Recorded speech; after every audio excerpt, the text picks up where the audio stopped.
Alex, it's good to see you, man. Jeff. How are you? Thank you for inviting me. This is my first YouTube live ever. Excellent. Oh, dude, this is awesome. Do I look good? Yeah? You look dude, you look fantastic. Oh, thank you. Thank you look so fantastic. Much. Thank you. And you're joining from San Francisco, right? Yes. I'm a Bay Area systems engineer or technical solutions architect for Meraki in Bay Area. Right on, dude. Well, thank you so much for joining. I appreciate it. It'll take everyone probably a couple minutes to get joined in here. So in the meantime, we'll just kind of, BS just a little bit and hang out. What, I know the last couple of days have been, or really the last day and a half have been pretty packed up with a lot of good information. What's been your favorite thing so far? My favorite thing. So I've been mainly following Meraki sessions. Mm-hmm. And I think today's session, for example, showed what is the vision of Meraki for the future of teleworkers, and how our platform is supposed to evolve in the future. And I thought, although there was a lot of information, it was good to hear. Our goal is to have, at the end of the day, a self-driving networking platform, self-driving, self-healing. Imagine same with cars. We want a platform that gives you the same user experience and automation as a driving car. So I think that's very exciting. Yeah. Right on, dude. I know there's a lot around the insights and automation that we'll get into in a couple of minutes, but we got somebody who just joined us here in a minute ago, and hopefully we'll get a few more. But that's okay. For anyone who is watching live, we will have this recording will be downloaded and uploaded, whatever. It'll be added to the YouTube channel permanently later on today. So anybody who hasn't seen it can always watch. Matt, thanks for joining, man. And as always, he is right. Alex, you look awesome. Matt said you look fantastic. Thank you, Matt. Thanks for joining us, Matt.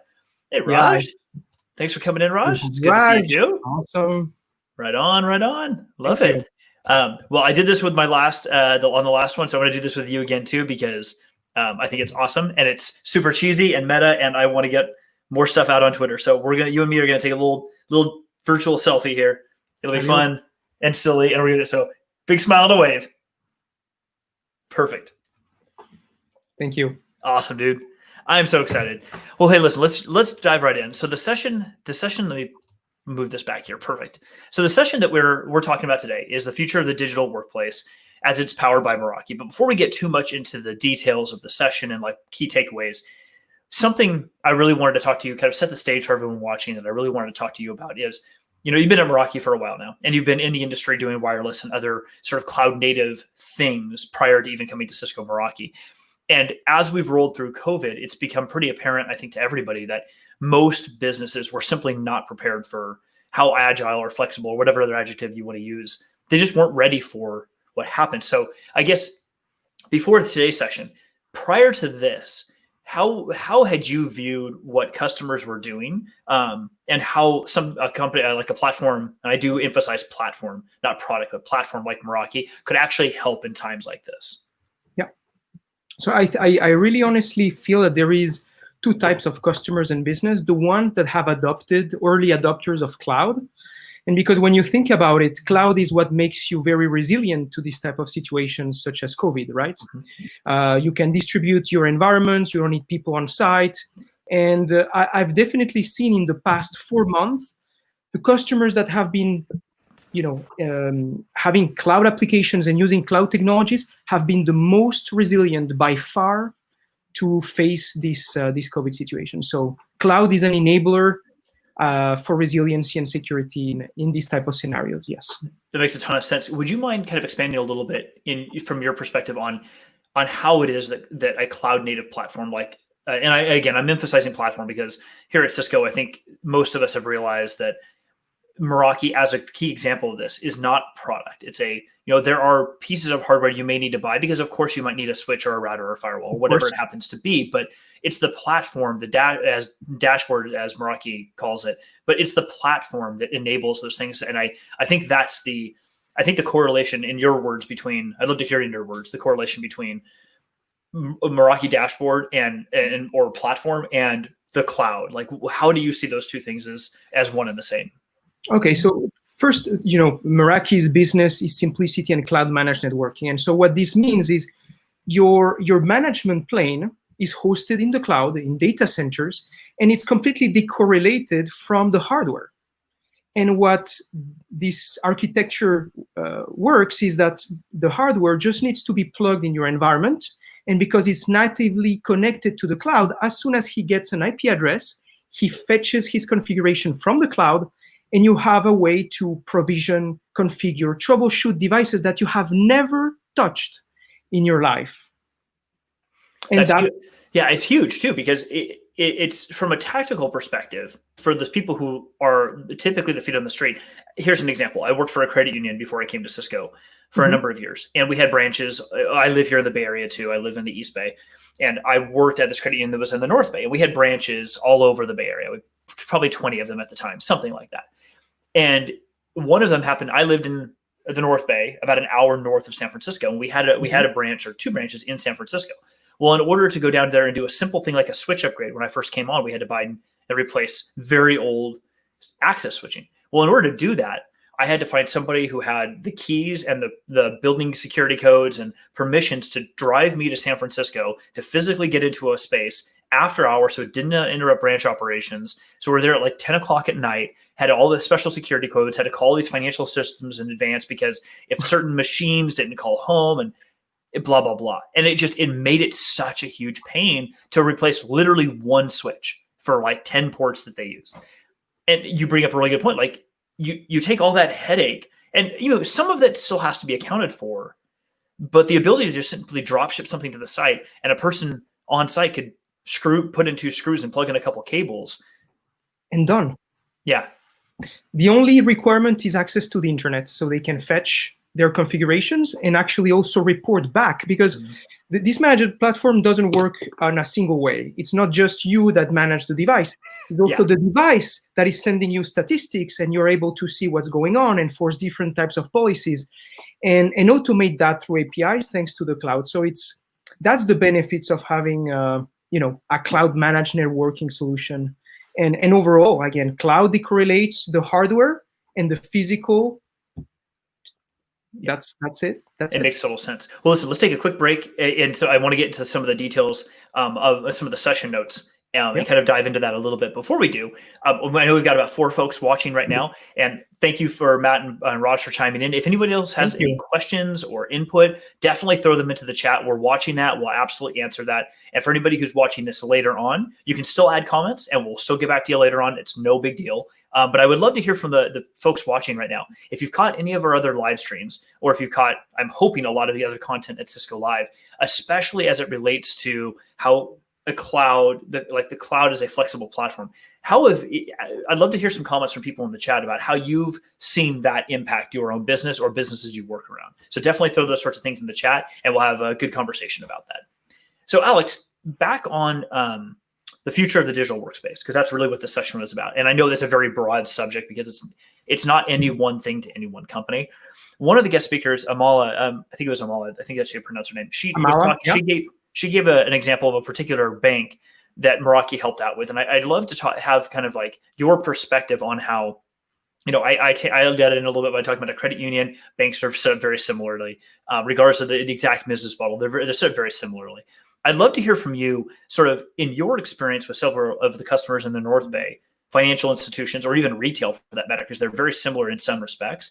How has this change with COVID and the digital work environment they're in affected those companies? And in the conversations you've had with them, how have they, taking to what she's explained in her example, how have you seen that sort of example in customers that you work with? So I've had many similar use case, which is remote teleworkers during COVID. Amala, during the Cisco Live session, was mentioning 700 teleworkers that they had to move in a matter of 2 weeks. She even, I quote her verbatim, she said it was a miracle, okay, because they were able in 3 days to do the designing of the solution and testing, and in less than 2 weeks be able to move completely 700 of their teleworkers. And I've seen this, across the board here in the Bay Area, and they are realizing the benefits of having finally visibility of out of your boundaries, because when you realize it, now that you're working from home, there is a weak link, right? You need to rely on the ISP and internet connections of your teleworkers. So how can you honestly secure, give access, and still have visibility while it's over your domain? And that's been really one of the main benefits of the teleworker solution from Meraki. That's a really good point. I've experienced that, as being an IT operator in the past for other companies, that was always a challenge. And one of the reasons why even some of the larger companies I worked for didn't really want to adopt any sort of work remote technology, even when I first started there, was because of exactly what you're describing. They didn't use those words, but you could hear it kind of implied in the voice from higher ups that they basically couldn't keep an eye on what people were doing or how they're being productive. And because they couldn't understand and they couldn't really get out of their own way of how that could even look, the blanket statement was, no, we're not going to do it. But of course, in a situation like COVID, it puts you in a really bad place because you're not ready for it. And you have no choice. You're under stress. Your business needs to continue. You need to keep access. You still need to secure. You need to keep your SLAs for your own customers. Business continuity needs to continue. And when, for example, with the Meraki teleworker solution, when they saw that they were able to ship the hardware directly from the partners or the distribution centers and just plug it from home without zero touch provisioning, boom. That's where, that's huge. Magic. And it's invaluable. It's invaluable because it takes, I've been hearing a consistent theme the last couple of days or last day and a half. I feel like Cisco Live has already been many days because it's so much has happened the last day and a half. So used to being on site. I was joking with somebody earlier that one of the hardest parts about Cisco Live normally is trying to walk around and get to all your sessions as soon as you can, like running. And like this year, it's like, well, now that I can get to every session I want to get to, how am I getting my steps in? I'm like checking my watch. I'm like, I'm not hitting my exercise goal today. I got to go walk on the treadmill or something. True. But to your point, like you don't have a choice at that point. Like you've got to adapt immediately. And if you're not ready for it, if you don't already have the automation or those habits built in to allow these things to continue, this business to continue, more importantly, and this came up in our multi-cloud live stream earlier, and I think it's applicable to all of this, is if you don't have the insights and you don't know what's actually happening, how could you possibly evolve what you're doing now? Correct. How can you possibly troubleshoot? How can you possibly evolve and continue your digital transformation without having insights and a central point of control like the cloud? Yes, absolutely. Agreed. Well, let's see. We've got some comments in here. Matt actually had a really good question. We'll throw that up here. Lots of great feedback from the customers on the Meraki sessions. That's good to hear, Matt. Thank you. The DIA breakout for cloud apps got a lot of excitement. SD-WAN was looking great from Meraki too. And Alex, I know you sent me a note after we were talking through some of these the show notes after the session, you sent me an additional note on the SD-WAN piece from that I think I may not have picked up on. Do you want to tackle some of what Matt was talking about here? Yeah. So during that session, the session was broken into 3 parts, but the last session was our Lawrence Wang, our VP of products, who shared a couple of new products and things that we're announcing today. And among those, there was the famous new license tier for DMX, which is called SD-WAN Plus license. So okay. DMX, our all-in-one UTM SD-WAN appliance, used to have 2 licenses: the classic enterprise license, then the advanced security license for advanced UTM threats and features. And now we're adding a 3rd one, which is called SD-WAN Plus. What this brings is, first, it includes all the previous features, so the ones that include with enterprise, the ones with the advanced security features, and it's also including now Meraki Insight. So it's additional visibility on your applications, on your one-up links, on your voice over IP. And what is also coming is additional flexibility and features with regards to the SD-WAN policies. So you will be able, for example, to say, I want all my traffic from my teleworkers to be sent to my data center, to my head end, except Office 365. And instead, you having to add subnets and everything, you just click, I want Office 365 to do a local internet breakout, because why in the world would you need to send that traffic to your data centers? So true. So, and in addition, this is the vision on that license, and what it's coming is more advanced machine learning algorithms to help steer the traffic over the best path based on the analysis of those application flows. That, it makes total sense. And especially now, I think it brings us back full circle to what we started the conversation out by, like the flexibility and agility that a cloud native platform or a platform that is based off of a public cloud can really be, is that it allows, and Meraki, of course, has done such a phenomenal job its entire history of simplifying these things down to exactly what you said. Because as cheesy as it might sound to a lot of people, or marketer as it might sound in some cases, Meraki has always been one to say, if you say as Alex, you literally check a box and now you have Office 365 as a direct internet access, that's literally what it means in Meraki. You would go someplace, there's a box, you check it, you hit save, and now you have a thing. And there's really no other vendor, or not, I don't want to say vendor, there's really no other cloud platform in the classic sort of networking world that provides that level of simplicity, that's verifiable, that's auditable, and that you also can get insights on later on. Simplicity, actually, it's hard to get. And this has been our bread and butter since ever. Yeah. And this license will be mainly help customers that have many SaaS applications over multiple clouds to help them steer that traffic over the best path. So I think that's, this is an evolution of the SD-WAN classic policies. Definitely. Yeah, that makes a lot of sense. So we're kind of getting near time here, and I want to be sensitive to everybody else who's still got a lot of sessions to watch, because there's so much content still happening today on day 2 and the last day of Cisco Live this year, or like the last live version of Cisco Live, whatever those words mean. Too many words. So from your perspective, any final thoughts you want to leave the audience with after this digital workplace session and the things you just talked about? So, of course, I'm here more to talk about Meraki, but honestly, it's worth, Meraki was initially acquired by Cisco in 2012. People do not imagine how much we've accomplished, how much we're growing, and how much our technology has evolved. And today, I think customers should take a look on what we can accomplish. And the best example is the teleworker solution. It has been a massive hit. I mean, we sold more teleworker solutions than the I can imagine. Look at the teleworker. It's super small. It's sleek.